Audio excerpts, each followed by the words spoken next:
ने आपको दिखाई और मेरे साथ आचार्य पुरुषोत्तम गौड़ जी भी जुड़ गए। आचार्य जी, बहुत बहुत स्वागत है आपका हमारे इस खास कार्यक्रम में। आज रामनवमी का दिन है, बड़ा दिन है और आज माता के 9वें दिन यानी कि माता सिद्धिदात्री की पूजा अर्चना की जा रही है। दोनों बड़े संयोग बनते हैं, क्या कुछ आज खास महत्व रखता है?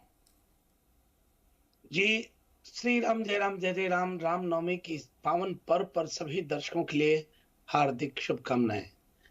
आज रामनवमी का जो पर्व है, इस पर्व पर बहुत ज्योतिष के बड़े लंबे अरसे के बाद ऐसे संयोग देखने को मिले हैं कि भगवान राम का आज नवमी यानी 500 वर्षों के बाद आज का रामनवमी का पर्व हम बड़े हर्षोल्लास से मना रहे हैं। जी, आज तक हम राम जी का जो उत्सव मनाते आए, वो टेंट में भगवान और हम महलों में बैठ करके उत्सव मना रहे थे।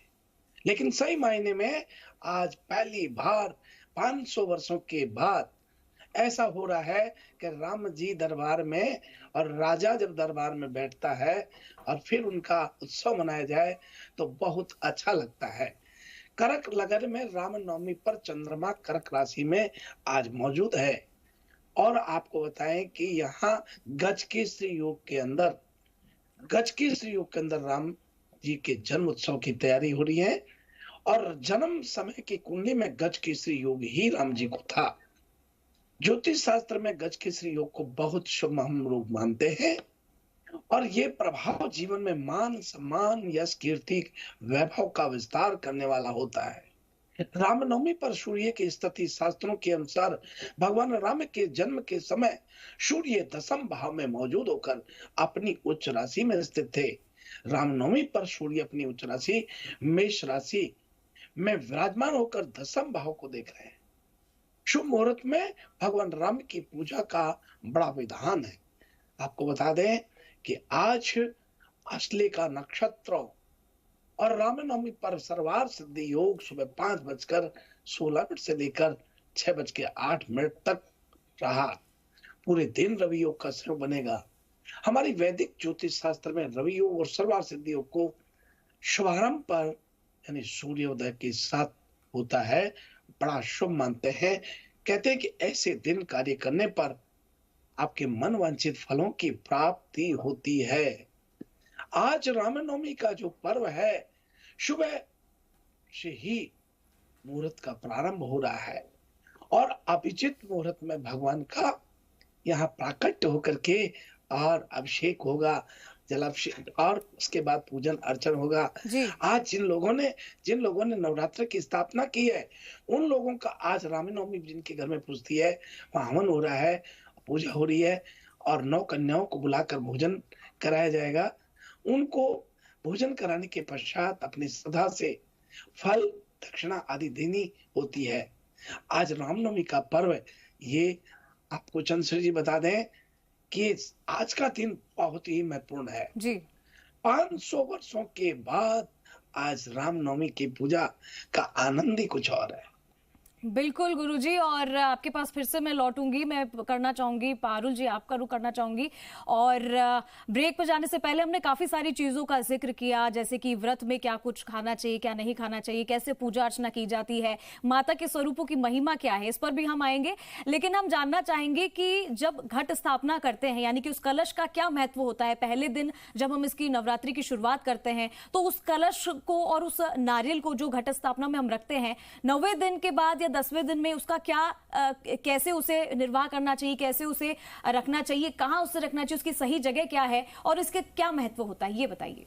जी बिल्कुल, ये जो है ना जो घट स्थापना करते हैं, कुछ लोग इसको बोलते हैं कलश की स्थापना, कुछ लोग जौ बीजते हैं जिसको पंजाबी में भी कुछ लोग खेतरी बोलते हैं। तो सभी का अलग अलग मान्यता है, अलग अलग तरीके से लोग बीजते हैं। लेकिन जो उसका एक प्रावधान है ज्योतिषों में, उसको हम एक प्रॉपरली कलश लेते हैं, उसके ऊपर हम लोग नारियल रखते हैं, चुनरी से नारियल को बांध दिया जाता है, फिर जो कलश होता है उसको रोली से आप बांधने के बाद तिलक करते हैं, स्वास्तिक बनाते हैं। फिर घट की स्थापना करते हैं, उसमें एक आम के पत्ते भी रखते हैं। बाकी लोगों की जो मान्यता है, जिस प्रकार से करना चाहे वो लोग करते हैं। अब जो लोग खेतरी बीजते हैं वो लोग जौ से बीजते हैं 8-9 दिन। वैसे तो 9 के 9 दिन पूरे रखने चाहिए आपको। जो घट स्थापना कर रहे हैं अपने घर में, दशमी पे जाकर ही प्रवाहित करना चाहिए। या कलश को जो आप ज़्यादातर जो लोग होते हैं ना, कलश से नहा लेते हैं उसी पानी से जो होता है। सब घर के लोग छिड़काव करके पूरे घर में उस पानी से 10वें दिन बाकी का जो बचता है उसे नहा लेते हैं। जैसे वो गंगा जल वाला ही कार्य करता है, आपके लिए शुभ हो जाता है, क्योंकि आपने 10 दिन उसकी पूजा अर्चना करी, मंत्रों से उच्चारण करा, तो लोगों की आस्था होती है कि इसमें माँ देवी का रूप आ ही गया है और माँ की जितनी भी हमने शुभता है उसके अंदर विराजमान हो गई है। अब जो लोग खेतरी बीजते हैं, मैं उनके लिए बता देना चाहती हूँ कि कुछ लोग अष्टमी पर उसको प्रवाहित करते हैं, कुछ लोग नौमी पर करते हैं। लेकिन जो उसका ज्योतिष आचार्य है, जो लोग बोलते हैं, जो हमारे वैदिक पूर्वज जो करते आ रहे हैं, उसका तो यही प्रावधान है कि दशमी पर पूजा अर्चना करने के बाद ही आपको प्रवाहित करना चाहिए। जैसे नौमी तो आज है, बुधवार के दिन मना किया जाता है कि नहीं प्रवाहित करते हैं। और आपको जो है यमुना देवी भी खराब नहीं करनी है, तो मैं तो बोलूँगी आपको अपने ही किसी प्लांट में उसको आप बो दीजिए, ताकि जितनी शुभता है, जितनी हरियाली होती है हमारी खेतरी में, उसी से हम लोग इरादा हम एक लगा लेते हैं। हमको एक पता चल जाता है कि माँ ने कैसा रूप लिया है, हमारे घर में आने वाले 6 महीने कैसे होंगे, कितनी शुभता वाले होंगे, पीली है, हरी है, खिली हुई है, तो अलग अलग उसका रंग बताता है कि हमारे घर में आने वाले 6 महीने कैसे रहने वाले हैं। तो वैसे दशमी वाले दिन ही इसको आपको प्रवाहित करना चाहिए। लेकिन जो लोग अपनी अपनी मान्यता है तो वो अष्टमी पर भी कर सकते हैं, पर नौमी पे आज ना कीजिएगा तो ही अच्छा रहेगा। ठीक है, यानी कि इसका निर्वाह हम कर सकते हैं, यानी कि नवमी के बाद हमें करना चाहिए, वो श्रेष्ठ रहता है। हरलीन जी, मैं आपके पास आना चाहूंगी और आपसे जानना चाहेंगे कि हम की व्रत तो हमने किए हैं और व्रत जो लगातार 9 दिन करते हैं उसका महत्व भी हमने देखा, लेकिन क्या कुछ खास बातों का ध्यान इन 9 दिनों में रखना चाहिए? जी जरूर। देखिए, अभी आप कलश की भी बात कर रहे थे, मैं उसकी भी आपको एक साइंटिफिक स्पिरिचुअलिटी के साथ कनेक्ट करके बताऊंगी।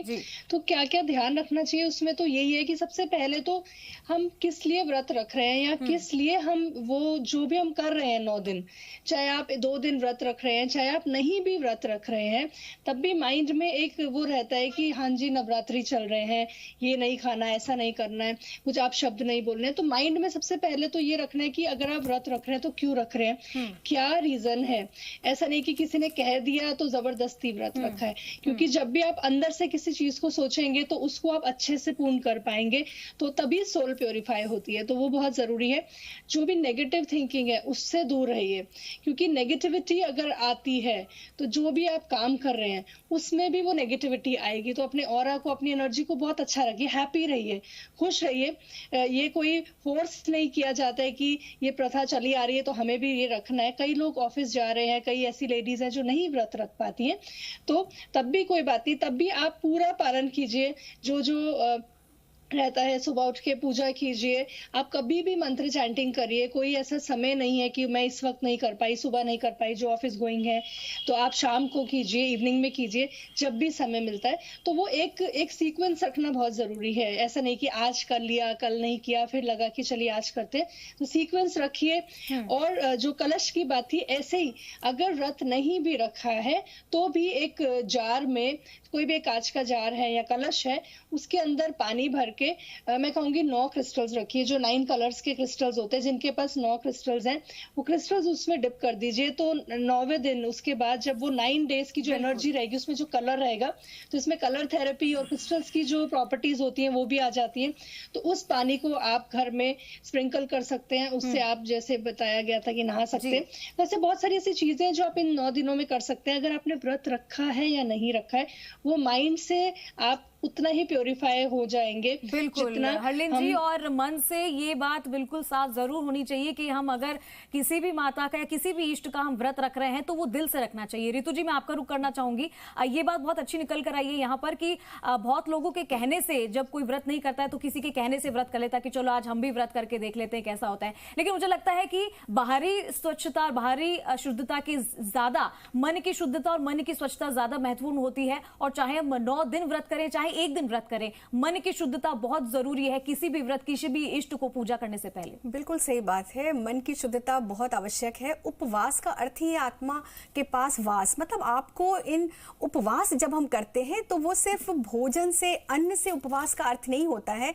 उपवास का अर्थ होता है कि हमारी जो मानसिक विसंगतियां हैं, जो हमारे साथ नेगेटिविटी है, नकारात्मकता है, हम दिन भर लोगों की निंदा करते हैं, लोगों की कमियां ढूंढते हैं, बहुत सारे हमारे जो आचार विचार से संबंधित जो नकारात्मकता है उनका त्याग करना। असली जो अर्थ हम बोलते हैं उपवास का वो ये है। और अपनी आत्मा में वास करना मतलब स्वयं से जुड़ना, स्वयं की स्थिति को देखना, परखना, क्योंकि हम हमेशा दूसरों को ही देखते रहते हैं, स्वयं से नहीं जुड़ पाते हैं। तो उपवास का जो शाब्दिक अर्थ अगर हम ले तो भी और आंतरिक अर्थ ले तो वो भी यही है कि हम अपने स्वयं से जुड़े, अपनी अंतरात्मा से जुड़े।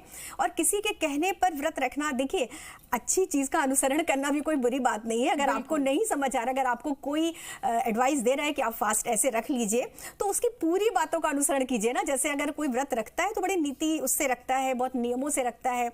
अगर नियम आप नहीं कर पा रहे हैं तो श्रद्धा विश्वास, कहते हैं ना कि शिव पार्वती भी तो श्रद्धा विश्वास के ही रूप है ना। तो और सबसे बड़ी बात, एक मैं 2 लाइन बोलूंगी कि भावना चाहिए अर्चना के लिए। हाथ में हो कमल ये जरूरी नहीं, तो आपके हाथ में क्या है माता या ईश्वर नहीं देखते हैं, आपकी भावना यहाँ पर बहुत ज्यादा महत्वपूर्ण है। बहुत अच्छी भावना के साथ रखिए। अगर उपवास आप कर रहे हैं, जैसे भी करना चाहें आप कर सकते हैं। सब कुछ ये आपकी स्थिति पर निर्भर करता है। जो लोग स्वस्थ नहीं है और अपने मन के और अपने दिमाग में जब तक आपकी कहते हैं कि सारी इंद्रियां एक साथ होकर ये ना कहे कि हाँ अब अपना मन बन गया है और अब हमें व्रत करना चाहिए और माता जी के पूजा में ध्यान में खो जाना चाहिए। ये तो खैर उनकी महिमा और उनकी शक्ति है जो हमें इतनी शक्ति देती है कि हम 9 दिन कोई इंसान भूखा प्यासा रहकर माँ की ही आराधना करे। नीति जी, मैं आपका रुख करना चाहूंगी। ये देखा गया है और मैं एक पर्सनल तौर से भी आप सवाल करना चाहूंगी और जानना चाहती हूँ कि बहुत सारे लोग होते हैं जो वेज और नॉन वेज, आपको पता ही, वेजिटेरियन, नॉन वेजिटेरियन, एगिटेरियन भी होते हैं, लेकिन कुछ लोग जो नॉन वेज ग्रहण करते हैं वो इन 9 दिनों में वेजिटेरियन होकर माता के व्रत पूजन करते हैं और 9 दिन 10 दिन बाद फिर से वो नॉन वेज वेजिटेरियन बन जाते हैं। तो क्या ये सही है? क्या ये 9 दिनों के लिए ही हम अपने आप को बिल्कुल शुद्ध करें और बाकी के दिन जो हम हैं वो नॉन वेज जो लोग खाते हैं वो उसका ग्रहण कर सकते हैं? तो क्या ये सही है माता के 9 दिन पूजा करने के लिए? देखिए, शास्त्रों में कहा गया यत् पिंडे तत् ब्रह्मांड, यानी कि जहाँ पिंड है वहाँ ब्रह्म है, ब्रह्मांड है, वहाँ शिव का वास है। नवरात्रों में सात्विक आचरण का विशेष महत्व माना जाता है और अन्न जैसा खाते हैं आप, अन्न वैसे ही आपके विचारों का निर्माण होता है, जैसा आहार वैसे विचार। तो ऐसा माना जाता है कि जब जब आप साधना करते हैं तो आपकी विचारों में एक प्योरिटी होनी चाहिए, आपके आहार से वो प्योरिटी का निर्माण होता है। देखिए, अब बायोलॉजिकल समझें तो हमारी जो ह्यूमन बॉडी की इंटेस्टाइन्स हैं वो बड़ी होती हैं, वहाँ पे खाने को पचने में एक समय लगता है। और अगर आप कार्निवोरस, जो मांसाहारी जीव हैं, उनकी जो इंटेस्टाइन्स होती हैं वो छोटी होती हैं, तो वो जल्दी खाते हैं और जल्दी ही उसको एक्सक्रीट आउट कर देते हैं। लेकिन ह्यूमंस में ये साइकिल में 8 से 10 घंटे लगते हैं। तो इसलिए जब आप मांस का सेवन करते हैं तो पूर्ण रूप से उस ऊर्जा को आपके शरीर से निकलने के लिए 2 से 3 दिन लगते हैं। इसलिए सात्विक आचरण, सात्विक आहार का विशेष महत्व पूजा पाठ में माना जाता है, क्योंकि सबकॉन्शियस माइंड आपकी कनेक्शन नहीं बना पाता ईश्वर के साथ। और यहाँ पे आपको अपने अंदर, जैसे कि आपका खुद का नाम चंद्रश्री है, चंद्र का मतलब है, चंद्रमा को ज्योतिष में मन का कारक माना जाता है। चंद्रमा मन सो जाता, मन के हारे हार है, मन के जीते जीत, यानी कि आपको अपने मन से, अपने भाव से इष्ट को, अपने ईश्वर को, माता को ध्याना है और उनको साधना है। तो ये जो आहार आप 7, 9 दिन, 10 दिन आप जो सात्विक आहार लेते हैं, नॉन वेजिटेरियन फूड नहीं लेते हैं, तो कहीं ना कहीं वो आपके विचारों पे डायरेक्ट प्रभाव डालता है, जिससे आप उस सिद्धि को, उस कनेक्शन को महसूस कर पाते हैं। यद्यपि हमको नॉन वेज नहीं खाना चाहिए, क्योंकि लेकिन ज्योग्राफिकल पॉइंट ऑफ व्यू से काफी ऐसी स्थितियां हैं जहाँ पे आपको नॉन वेज ही मिलता है, तो वहाँ पे लोग खाते हैं। आप इन नवरात्रों में सात्विक आहार का सेवन करके आप पूर्ण उपरांत, जो लोग नॉन वेजिटेरियन है वो फिर उसको पूरा ग्रहण करते हैं। लेकिन ज्योतिष शास्त्र में हमेशा हम लोग जो हमारी संस्कृति है, सनातन संस्कृति, उसमें वेजिटेरियन फूड को ही हम प्राथमिकता देते हैं, क्योंकि वहीं से आपकी आत्मा की शुद्धि होती है। और आज के दिन जैसे सूर्य भी उज के माने जाते हैं, आत्मा के कारक माने जाते हैं, तो निश्चय रूप से आपकी आत्मा की और आपके मन की शुद्धि आपके आहार और आपके ध्यान से डायरेक्टली प्रोपोर्शनल मानी जाती है। आती है। बिल्कुल नीति जी, और ये बहुत ही अच्छी बात आपने सभी दर्शकों को बताई है। करिश्मा जी, आपका रुख मैं करना चाहूंगी, और सभी देवियों ने अपनी अपनी बातें कह दी है। हम जानना चाहेंगे कि अगर हम शुरू से बात करें, माता के 9 दिन 9 अलग अलग रूपों की पूजा कैसी शक्तियां प्रदान करती है माँ, और क्या ये व्रत हम 9 दिन के अलावा भी कभी भी कर सकते हैं? देखिए, व्रत जो होता है ये हम खास तौर से किसी पर्टिकुलर तिथि पे तो करते हैं, मगर अगर ये व्रत आप वार के अनुसार करते हैं, जैसे बहुत सारे लोग मंगलवार का व्रत रखते हैं, शनिवार का व्रत रखते हैं, सोमवार का व्रत रखते हैं, क्योंकि 16 सोमवार जो है बहुत ही महत्वपूर्ण व्रत माना जाता है, खास तौर से कन्याओं के लिए। तो आप उस हिसाब से व्रत कर सकते हैं, उसमें कोई भी शंका नहीं है। मगर नवरात्रि का व्रत, जैसे कि अभी मैं थोड़ी देर पहले सुन भी रही थी कि करना जरूरी है या नहीं, तो अगर आपके मन में है कि हम नवरात्रि का व्रत करें तो बिल्कुल करिए। अगर आपका मन नहीं है नवरात्रि व्रत करने का या कोई भी व्रत करने का, मैं सभी जितने भी लोग हैं हमें देख रहे हैं इस समय पे, मैं आप सभी को कहना चाहूंगी, कोई भी कार्य अगर आप करते हैं तो मन से कीजिए। मन से किया हुआ कार्य ही जो है वो आपको सफलता देता है, संपूर्णता देता है। अगर आप मन में नहीं रख रहे और किसी के बोलने पे, किसी बड़े के बोलने पे आप व्रत कर रहे हैं, चलो ठीक है कर लेते हैं, मरे मन से अगर व्रत कर रहे हैं तो वो किसी काम का नहीं है। आप चाहे माता का नाम, सिर्फ माँ का नाम लो, व्रत मत करो, कोई कार्य मत करो, नवरात्रि मत रखो, ज्वारे मत बीजो, मगर अगर माँ की उपासना आप करो, उनको अपने अच्छी भावना से अगर आप उनको याद करो तो वो आपको साथ देंगी। मगर आप अपने जो आपका मन नहीं है वो भी कार्य कर रहे हो तो वो किसी काम का नहीं है। दूसरी चीज, 9 दिनों की उपासना के बाद जो है एक सकारात्मकता आती है, तो मैं यही कहूंगी कि नॉनवेज लेना भी इस समय पे बिल्कुल ठीक नहीं माना जाता, वैसे भी ठीक नहीं माना जाता। और साथ खास तौर से आज नवरात्रि का 9वां दिन है। ठीक है करिश्मा जी, माफी चाहूंगी, समय की कमी है, हमें रुक करना होगा। आचार्य जी हमारे साथ पुरुषोत्तम गौड़ जी भी बने हुए हैं। और एक आखिरी सवाल आचार्य जी आपसे कि आज रामनवमी भी है और ये संयोग बन रहा है कि आज माता के 9 रूपों का यानी कि सिद्धिदात्री की पूजा भी है, तो दोनों की पूजा अर्चना का समय, शुभ मुहूर्त क्या हो सकता है? और जैसे कि आज कंजक पूजन भी है तो उसका शुभ मुहूर्त भी क्या हो सकता है, और ये संयोग कैसा बन रहा है आज के दिन? देखिए, बहुत अच्छी बात है। सिद्धिदात्री माँ दुर्गा के 9वें स्वरूप का नाम सिद्धिदात्री है, जो आपके कार्यों को सिद्ध करें और सिद्धता के साथ आशीर्वाद प्रदान करें, इसी के लिए माँ सिद्धिदात्री की पूजा होती है। मैं आपको बताना चाहूंगा, आज के मुहूर्त की बात करें तो वैसे रामनवमी का मुहूर्त सुबह सूर्योदय से और 9 बजे तक सर्वाधिक श्रेष्ठ रहने वाला है। और वहीं हम बात करें तो फिर अभिजीत मुहूर्त में आप कर सकते हैं। और अभिजीत मुहूर्त का मतलब है 12:03 से लेकर के 12:51 तक आप कर सकते हैं। सिद्धिदात्री माता का जो विशेष रूप से पूजन अर्चन, जो माँ दुर्गा की 9वीं शक्ति का नाम सिद्धिदात्री है, ये सभी प्रकार की सिद्धियों को देने वाली है। मार्केंड पुराण के अनुसार अणिमा, महिमा, गरिमा, लगिमा, प्राप्ति, प्राक्यम, ईश्वरत्व और वशित्व की 8 सिद्धियां होती है। मैं आपको बताना चाहता हूं कि माँ सिद्धिदात्री की पूजा के दौरान यदि आपने संकल्पित होकर के दुर्गा चालीसा या फिर दुर्गा सप्तशती या कहें रामचरितमानस के 9 पारायण या जो भी आपने संकल्पित होकर के किया है, उसका दशांश हवन जरूर करना चाहिए। और दशांश हवन करने के बाद जो आपने ज्वारे उगाए वो माँ को अर्पण करके और उसको तिजोरी में घर में सब जगह रखें। ठीक है, और ऐसा करने के बाद और आज आपने बताया कि किस तरीके से